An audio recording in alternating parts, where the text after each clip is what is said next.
The first exercise in most method books looks something like this. Frankly, this is absurd. There are so many skills that a student needs to master in order to be ready to play a, quote, simple exercise like the one you just saw.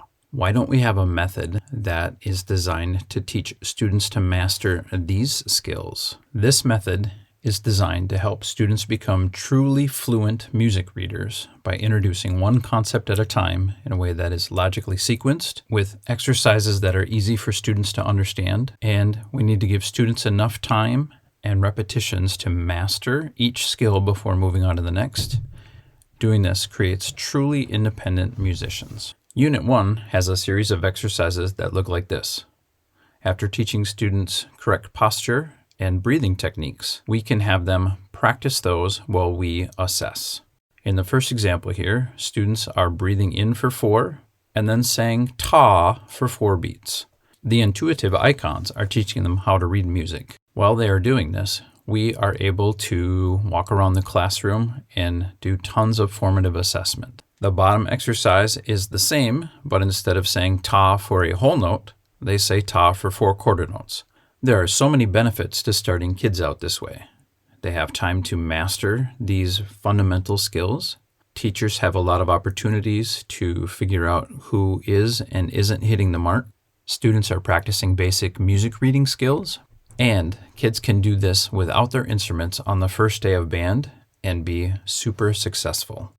Using this same intuitive pre-notation system, percussionists are experiencing the same benefits as the winds. They are experiencing measures and bar lines and learning to keep a pulse in a simple enough way where they can also focus on good technique. And maybe by the end of this unit, percussionists will know the difference between their right and their left hand.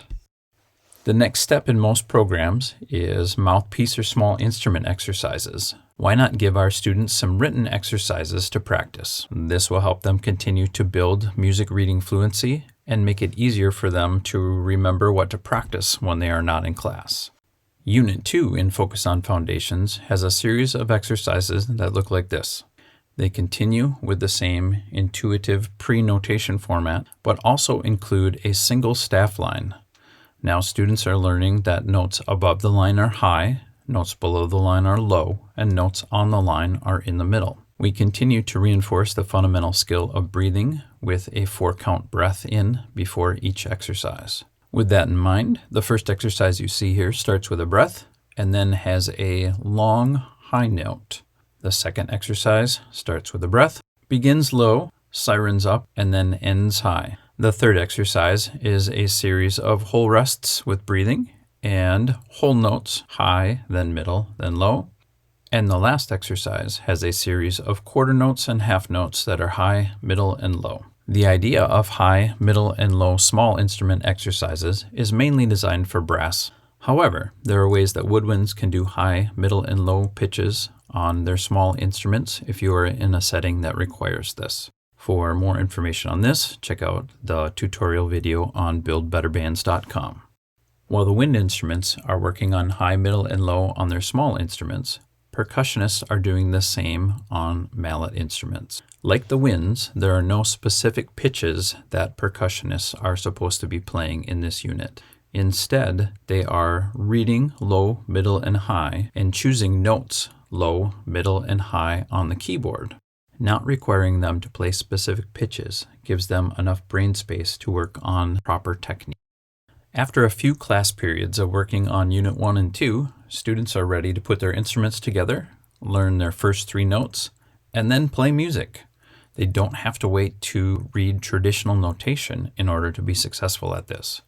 We can use the same kind of pre-notation system to help them continue to learn to read, to give them lots of material to play, and help them be successful right out of the gate.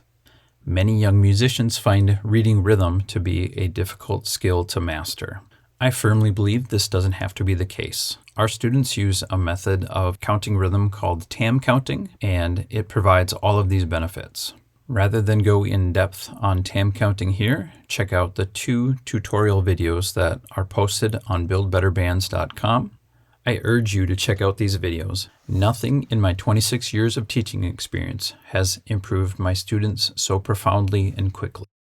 Regardless of the counting system that you use, Unit 3 provides many exercises for students to practice their rhythm reading skills.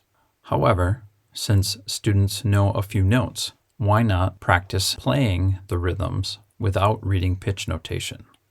There are many exercises in Unit 3 of Focus on Foundations that look like this and give students the opportunity to do just that.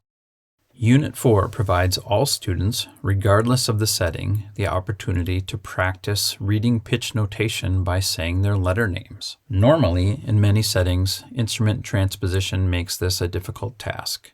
If we remove the idea of transposing the music, we can provide students music that looks like this.